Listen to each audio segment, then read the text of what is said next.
మానవుడు జంతు స్వభావానికి దైవ స్వభావానికి మధ్య ఒక లోలకంలా ఊగిసలాడుతున్నాడు. ఈ క్షణం మీరు అద్భుతంగా ఉంటారు, మరుక్షణం నీచంగా ప్రవర్తించగలరు.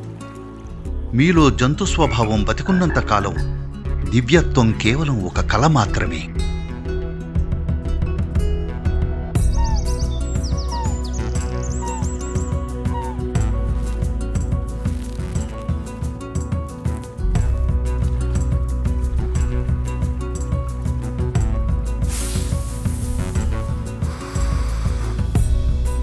ప్రాథమిక ఆధ్యాత్మిక ప్రక్రియ అంతా దీనికోసమే, మీలోని జంతు స్వభావాన్ని కరిగించడానికే. కాబట్టి ప్రతిరోజు ఉదయం 2 నిమిషాలు మీరు ఒక కుక్కగా, 2 నిమిషాలు ఒక పక్షిగా, 2 నిమిషాలు ఒక పాముగా ఉంటారు.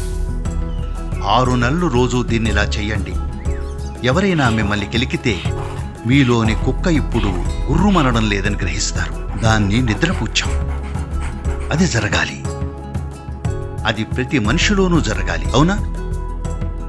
ప్రతి ఒక్కరూ తమలోని కుక్కల్ని, పిల్లుల్ని నిద్రపుచ్చినప్పుడే మానవ సామర్థ్యం వికసించడం మీరు నిజంగా చూస్తారు. చుట్టూ అద్భుతాలు జరగడం చూస్తారు. మానవులు బాగుండాలంటే అంతర్ముఖులవ్వడమే మార్గం.